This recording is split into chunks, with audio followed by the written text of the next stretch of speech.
Tonight, an exclusive new report alleging systematic torture and killing of prisoners by the Assad regime as peace talks on Syria's civil war hang in the balance. UN Secretary-General Ban Ki-moon's surprise invitation to Iran to join the so-called Geneva II conference this week threw Syria's opposition and the United States into an uproar. Now, more than 100,000 Syrians have been killed since the war started 3 years ago, and starvation stalks the land, according to the UN. As neither regime nor rebels muster sufficient military might for victory, settling into a grinding war of attrition, CNN, along with The Guardian newspaper, have received exclusive access to a devastating investigation by some of the most respected and experienced international prosecutors. They say, quote, there is clear evidence of systematic torture and killing of detained persons by the agents of the Syrian government.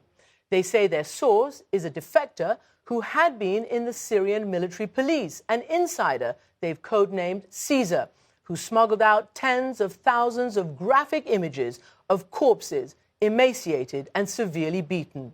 The 6-member panel was made up of British and American lawyers who've been lead prosecutors in UN war crimes tribunals, as well as 3 forensic experts.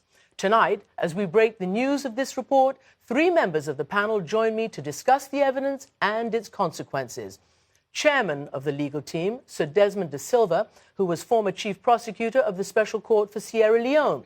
Sir Geoffrey Nice, former lead prosecutor in the trial of ex-President Milosevic of Yugoslavia at the War Crimes Tribunal in The Hague, and Dr. Stuart Hamilton, a UK forensic pathologist. Gentlemen, welcome. Thank you very much for joining me. Good evening. This is indeed devastating reading and devastating viewing when we see the pictures.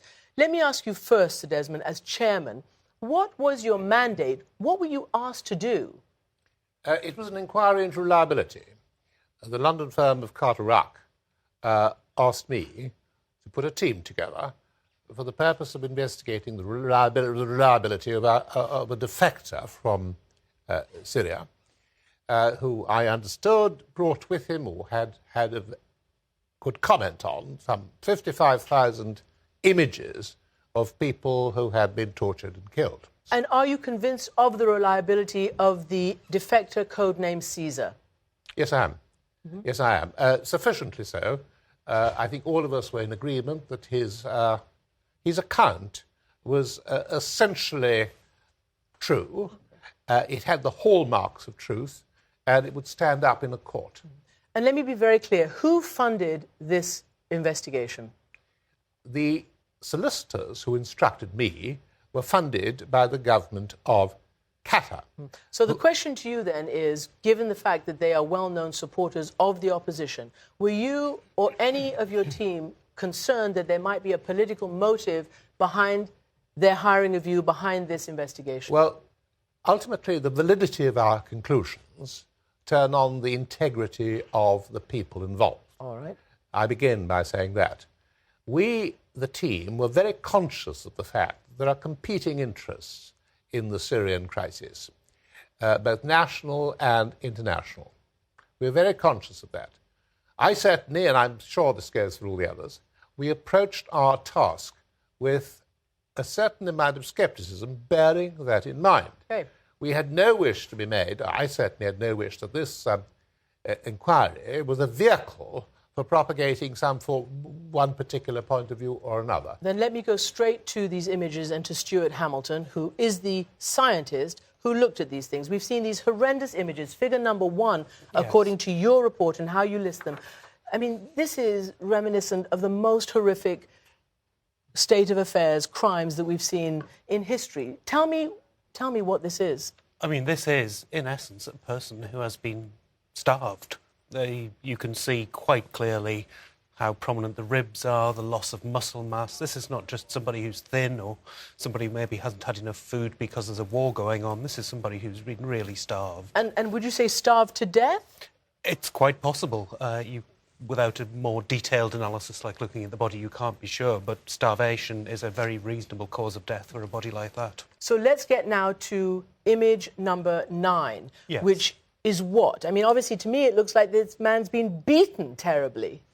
And that's exactly what's happened. He has been beaten terribly. You can see the tramline bruises, which to a forensic pathologist are characteristic of repeated blows with a rod-like object. You can see that they're parallel. This person hasn't been moving as these strikes land, and they go up and down his torso. In addition, he's very thin, and he's got bruises on his neck. He's been savagely beaten. The next set of pictures are what you list as image 4 and image 5. This shows what you talk about, strangulation. And if I might just point out, we have in this display here a type of strangulation that comes with marks, with ridges. And if we move to the next picture, we will see the device, apparently, that caused those images. Tell me what you thought when you saw this. When you see this, it's very characteristic of a strangulation. The position, not hanging. Not hanging. The position on the neck is incorrect for hanging. You should have a mark that rises on the neck, up to the rear of the neck if somebody has been hanged. This is a strangulation, and it's got a very clear pattern to it, which anyone looking at that can see, which suggests that a particular implement may have been used. And then several images later, looking at a different person, we have this image of somebody with this belt of some kind around his neck. You can see the ridges on it. And you can see that is what caused that image on his neck. Yes, it doesn't take a forensic pathologist to figure put it out. Those two together. Exactly. Awful, awful, awful.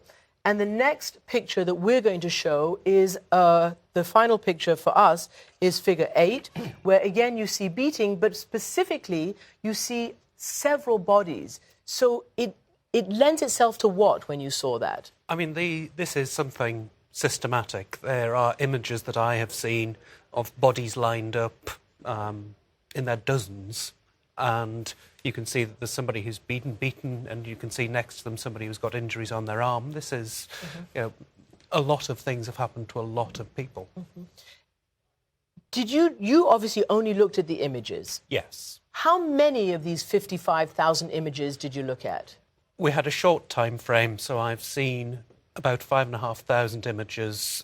It averages about 4 images per body, so that works out in the order of 1,300 deceased persons. And you saw, again, beating, starvation and strangulation. Beating was relatively common. Starvation, disturbingly common. Evidence of strangulation was there for all to see. He's the scientist, Geoffrey Nice. He's the expert who looked at it forensically. What conclusion did you come to? Who did this? Who ordered this?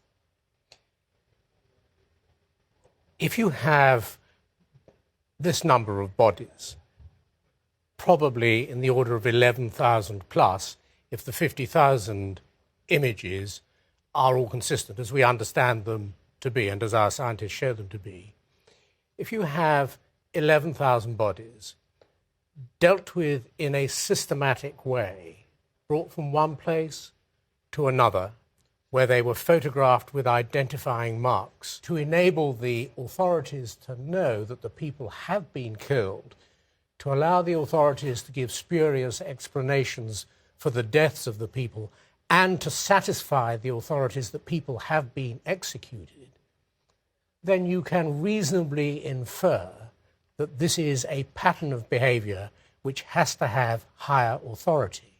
So would you say that this is the first direct evidence of various elements of the regime engaged in mass killing? I can't say whether it's the first. I can say that on the basis that we were approaching the evidence, not as judges and final arbiters, but to assess whether the evidence would be capable of proving something, that this is evidence that would be capable of proving responsibility for organised and mass killing by the higher authorities in the regime. And this, you say that very powerfully, therefore this would stand up in a tribunal of any type.